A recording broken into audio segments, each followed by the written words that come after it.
The airport terminal crackled with tension as security guards rushed to clear the path. He wasn't merely rich, he was legendary. Sheikh Hassan al-Rashid, one of the world's most powerful Arab billionaires, towered in his silk-black suit with fierce, stormy eyes. Cameras flashed as rumors flew. He was furious, and leaving the country immediately. No one dared stop him. But as he strode toward the private jet staircase, carrying all his wrath and disappointment, a little child's trembling voice called out from behind, in flawless Arabic. The words froze him mid-step, turning his rage into disbelief. Yellow heart, if you believe in kindness, miracles, and second chances, please like, comment, share, and subscribe to Ripple of Hope right now to spread positivity across the world. Yellow heart. 6 years earlier, on a lonely street outside Houston, Texas, 36-year-old James Carter grasped a crumpled eviction notice with shaking fingers. He had lost everything, his beloved wife to cancer, his job amid layoffs, and their modest home due to skyrocketing hospital bills. All he had left was his sunny-eyed 6-year-old daughter, Emily, whose laughter kept him going when food stamps ran out and tears took their place. He worked double shifts washing dishes, delivered newspapers at dawn, and mowed lawns just to afford a tiny, one-bedroom apartment with peeling paint, but hope was slipping. Late every night, James would clutch an old photo of his wife and whisper promises that he would give Emily the childhood she deserved.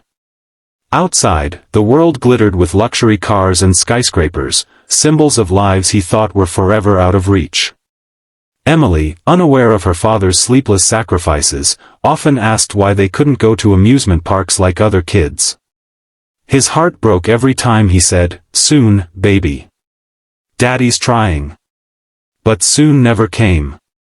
One morning, while James scrubbed greasy pans in a downtown hotel's kitchen, the staff buzzed about a mysterious VIP arriving from the Middle East. Rumor had it that the visitor was Sheikh Hassan al-Rashid himself, a stern billionaire known for unpredictable investments, but more so for his explosive temper. The hotel owners prayed to impress him. His money, they whispered, could save the dying hotel from bankruptcy. James had never seen so many orchids and crystal chandeliers crammed into one lobby. As he carried trash out the back, he overheard the managers trembling. One slip could cost them everything. But fate had other plans. That afternoon, the sheik arrived early, and things spiraled instantly. A minor miscommunication led to a disastrous lunch order. Furious and insulted by the incompetence, Sheikh Hassan announced he was terminating the investment and leaving immediately. The GM fainted in the hallway. Hotel staff scrambled, but their world had already collapsed. As chaos unfolded, James finished his shift and rushed to pick Emily up from her daycare just blocks away. To his horror, daycare had closed early. His heart thundered as he ran down the street and spotted Emily sniffling by the curb. He scooped her into his arms, whispering apologies.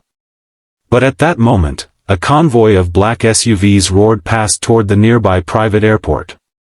Sirens wailed as helicopters tracked breaking news of the sheik's sudden, angry departure. James's pulse quickened as crowds gathered, and for reasons he couldn't explain, he stepped forward, drawn by destiny. He lifted Emily onto his shoulders so she could watch the scene unfold through the airport gate fence. Inside the terminal, giant windows revealed Sheikh Hassan marching toward his private jet. Cameras trailed him. Reporters shouted questions. His face burned with fury. James glanced down, and noticed Emily staring at the sheik, tears in her eyes. "Daddy," she whispered, "he looks lonely, like you did when Mom went to heaven." Before James could respond, Emily wriggled free and sprinted through a gap in the fence. "Emily!" James shouted, panicked, but she was too fast, dirt on her pink sneakers, pigtails flying behind her. Guards lunged to stop her, but everything froze when her tiny voice rang out. "Ana Asif, Ya Sayed," she cried in perfect Arabic. "Please don't go, there is still hope." The sheik stopped cold. The crowd gasped. His guard stepped aside as he turned slowly, stunned by the sound of his native language rolling so innocently off the tongue of an American child. Tears welled in Emily's big brown eyes. "My mommy taught me your language before she died," she said, stepping closer. "She said a real king is someone who forgives mistakes, so hearts can stay warm."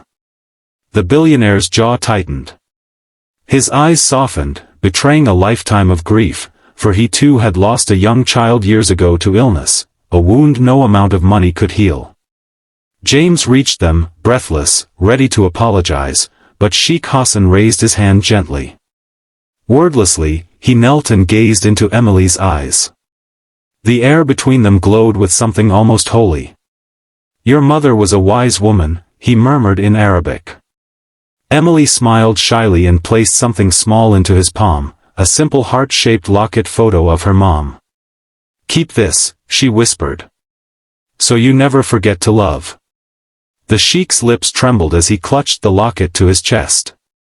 He stood slowly, and made a sudden announcement to the stunned reporters, "I have changed my mind." He demanded to be driven back to the hotel. Within hours, not only did the sheikh invest, but he signed a historic $200 million contract to rebuild and expand the property, saving hundreds of jobs. The story hit global headlines, billionaire's heart melted by tiny girl, miracle turnaround. Sheikh Hassan personally requested that James be promoted, from dishwasher to operations trainee, and sponsored his education. Within a year, James became the hotel's assistant manager. Emily danced through the halls, adored by guests, her laughter echoing like sunlight. Years later, James and Emily visited Dubai at the sheikh's invitation. Their lives transformed, not by money alone, but by the power of a child's kindness, and a grieving man remembering how to feel again. Emily placed flowers at the grave of the sheikh's daughter, whispering the same Arabic prayer her mother had taught her. The sheikh watched, his heart finally healing. And so, from